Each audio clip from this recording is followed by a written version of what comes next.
ইসলাম একটি মুকাম্মাল নিজামে হায়াত। ইসলাম হলো মানব জাতির পূর্ণাঙ্গ জীবন ব্যবস্থা, কমপ্লিট কোড অফ লাইফ। এই জন্য ইসলামের মধ্যে মানব জীবনের সব সমস্যার সমাধান রয়েছে। মানুষের ব্যক্তি জীবন সংক্রান্ত সমাধান যেরকম ইসলাম দিয়েছে, পরিবার জীবনের সমস্যার সমাধান ইসলাম দিয়েছে, সমাজের সম্মিলিত জীবনের সমস্যার সমাধান ইসলাম দিয়েছে, ব্যবসা বাণিজ্য অর্থনীতি সংক্রান্ত যে কোনো সমস্যার সমাধান ইসলাম দিয়েছে, রাষ্ট্র এবং রাজনীতি পরিচালনা সংক্রান্ত যে কোনো প্রশ্নের উত্তরও পরিপূর্ণভাবে একমাত্র ইসলাম দিয়েছে। ইসলামের পরিপূর্ণতার অন্যান্য দিকগুলো আমরা সবসময় নানার সময় আলোচনা করে থাকি, মাহফিলগুলোতে আলোচনা হয়ে থাকে। মানুষের ব্যক্তিগত আচার আচরণ সংক্রান্ত ইসলামের যে বিশাল এক অধ্যায়, যেটাকে আমরা মুআমালাত বলে থাকি, মুআশারাত বলে থাকি, সেগুলো ব্যাপকভাবে আলোচনা হয়।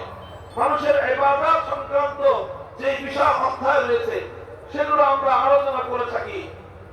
কিন্তু দুঃখজনকভাবে রাষ্ট্র এবং রাজনীতি সংক্রান্ত যে ইসলামের পরিপূর্ণতা, ইসলামের যে পূর্ণাঙ্গ আদর্শ, এটা সমাজের মধ্যে ব্যাপকভাবে আলোচিত নয়। আর এই জন্য মানুষের মধ্যে এই ব্যাপারে বিভ্রান্তি এবং মূর্খতা মুসলিম সমাজের মধ্যে ব্যাপকভাবে লক্ষ্য করা যায়।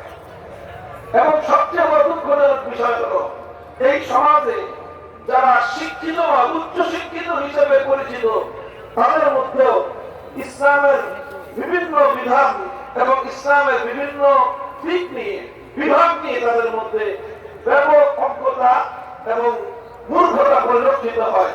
আল্লাহ পাক রব্বুল আলামিন উম্মতে মুসলিমাকে এই মূর্খতার অভিশাপ থেকে মুক্তি দান করেন। আমি ইসলামের সব দিক নিয়ে আজকে আলোচনা করব না, সঙ্গত কারণেই আমি ইসলামের শুধুমাত্র একটা দিক নিয়ে আলোচনা করব। সেটা হলো এই, জীবনের অন্য সবগুলো ক্ষেত্রে যেরকম যদি তুমি আল্লাহ পাকের সন্তুষ্টি চাও এবং পরিপূর্ণভাবে মুসলিম হতে চাও, তাহলে যেরকম জীবনের সকল ক্ষেত্রে তোমাকে ইসলাম পালন করতে হবে, ঠিক তদ্রুপ তুমি যদি পরিপূর্ণ মুসলিম হতে চাও, রাষ্ট্র এবং রাজনীতির মধ্যে তোমাকে ইসলাম অনুসরণ করতে হবে।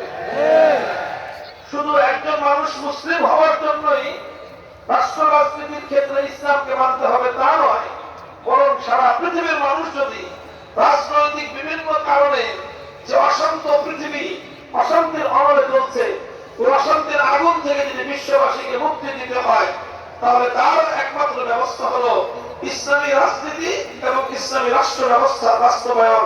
এর মাধ্যমে জাতি ধর্ম নির্বিশেষে সমস্ত মানুষের রাজনৈতিক শান্তি নিশ্চিত হতে পারে। এখন আমাদের সমাজে একটা স্বাভাবিক প্রশ্ন আসতে পারে, একটা স্বাভাবিক প্রশ্ন যে কোনো মানুষের মধ্যে অন্তরের মধ্যে জাগ্রত হতে পারে। সেটা হলো যে ইসলামী রাষ্ট্র ব্যবস্থা এবং ইসলামী রাজনীতি এটা কিভাবে সমাজের মধ্যে